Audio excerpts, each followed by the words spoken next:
Welcome back to the Cities of Charlotte. We're all staying safe and well, and another episode of my CITY130. Yes, so we're going to have a look back.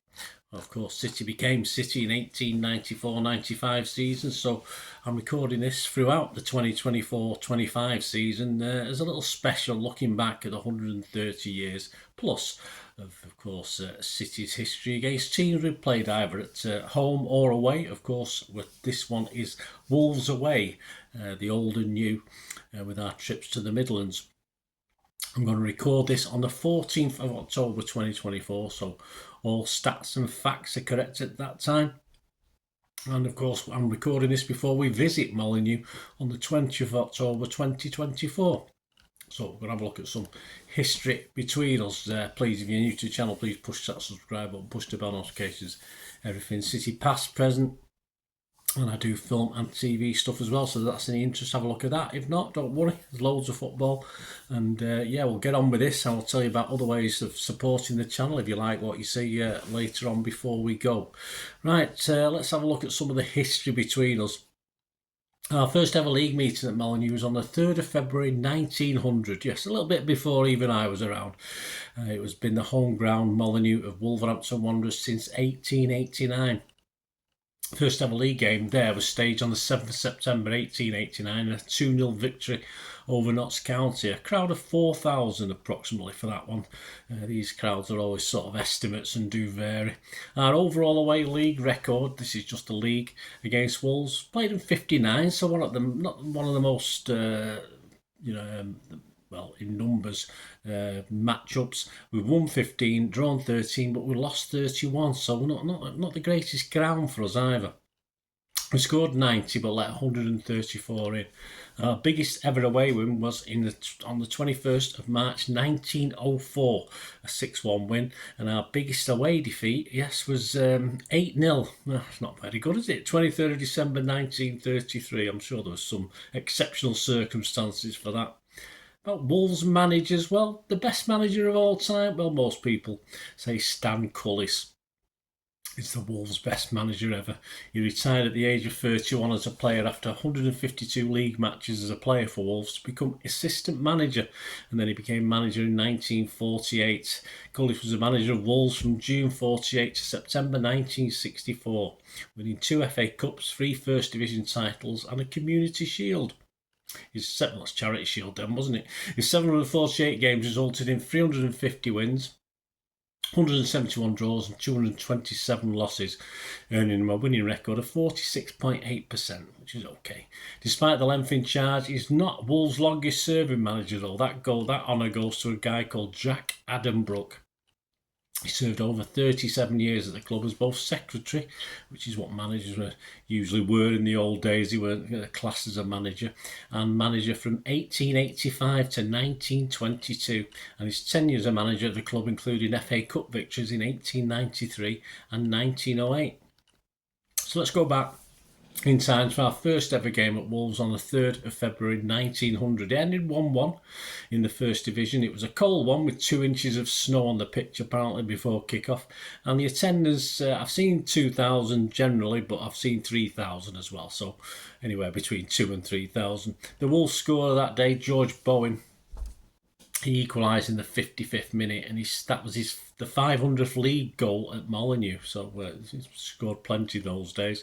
The teams that day, Wolves were Badley, Davis, Blackett, Griffiths, Pheasant, Fleming, Colley, Harper, Bowen, Owen and Bryan. The City team that day, Williams, Ray, Jones, Reed, Smith, Holmes, Meredith, Harvey, Gillespie, Frank Williams and Dougal. The City scorer that day was, of course, our legend and sadly a United legend as well, Billy Meredith.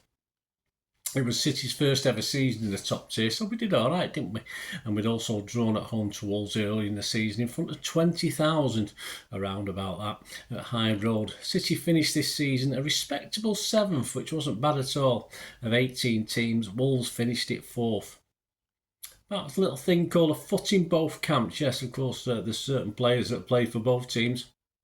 But I'm going to have a look, and I'm going to have a look through a City Wolves programme, or a Wolves City programme, back from 27th of December 2019. It's only 5 years ago as I'm recording this, and it featured an interview with, yes, Joleon Lescott.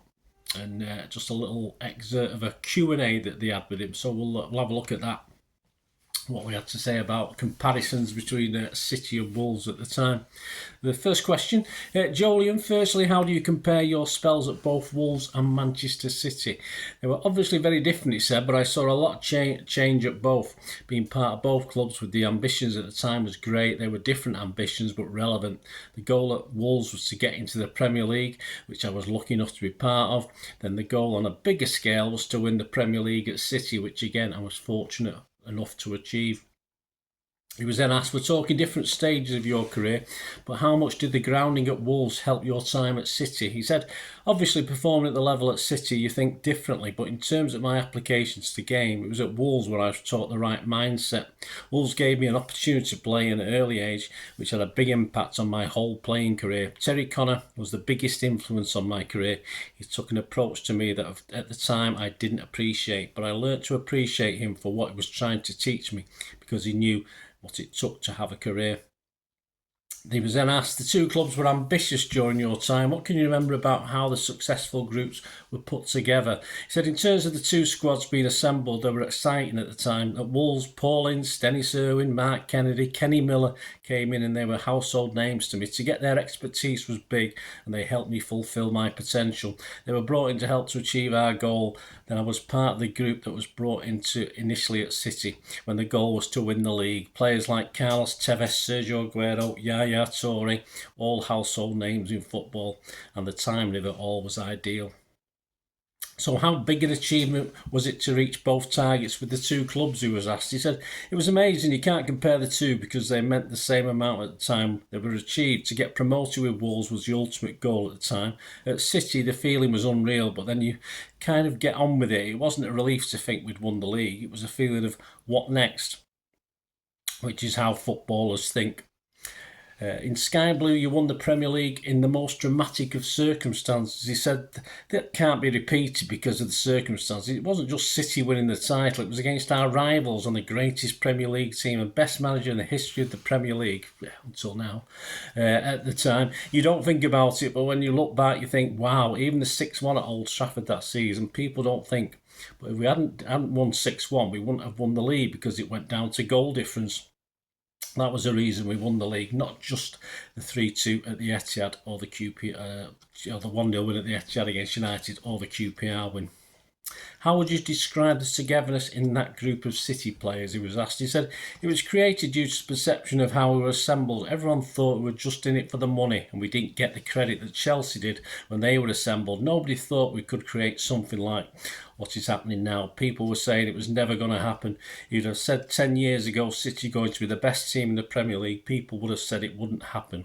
But fair play to everyone who thought it would. How did your managers likes of Dave Jones, Glenn Hoddle and Roberto Mancini compare? I think Mancini was better paid, wasn't he, on that one? He said they had very different approaches. Dave Jones had a firm approach. Mancini had it as well. He didn't have too much compassion, but my time throughout football, Glenn Hoddle was the best manager I have ever worked with at any level.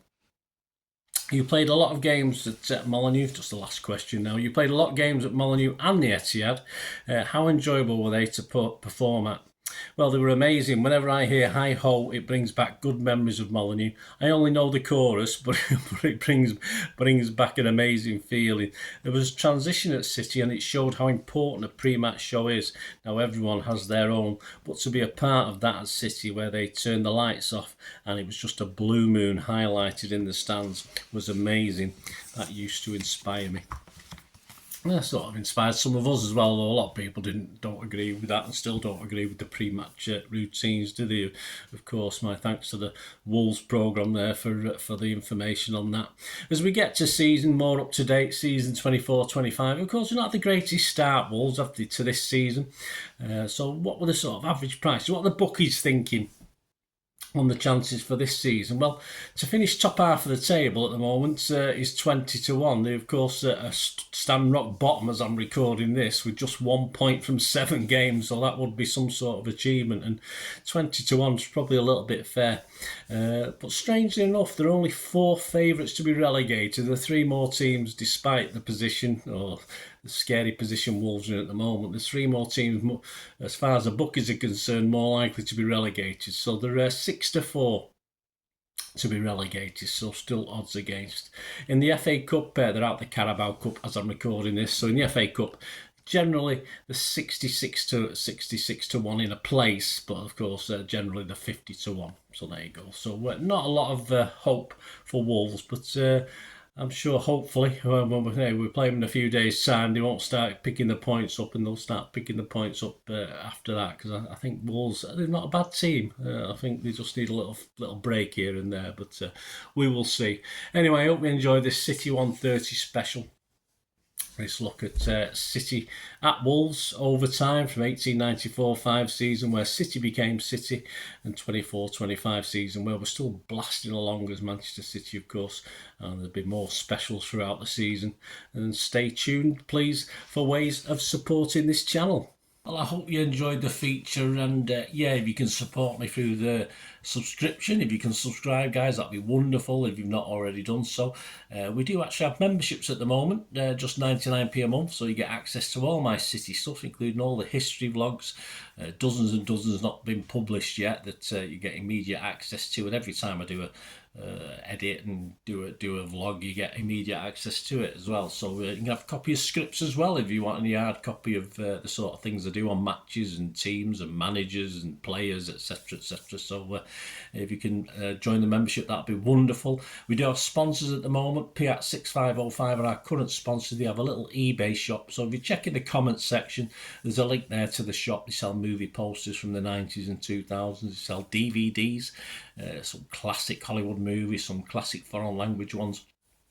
And if you do see anything you fancy on there, if you do place an order, just mention me, just say Bernard sent you, and you automatically get 10% reduction in the cost of your order. So fill your boots, guys, and my thanks to Kippax 6505. And yeah, if you want to support the channel just by watching the ads, that helps. Watch the ads, let them play through while you just have to check your phone or something, let it play out. And of course, if you follow any of the links, that always works as well. If you follow a link to one of the ads and you fancy something, I've done it myself. I've followed a link and actually purchased something from another organisation, but it can happen. It can happen. Not all ads are stuff you're not interested in. And of course, if you can give us a like, guys, that would be absolutely fantastic. All likes are much appreciated. Anyway, thanks for watching. Until the next time, of course, I only ever ask one thing, don't I? Please, I ask you all to stay safe, especially you Blues. Until the next time, come on, City. Bye for now.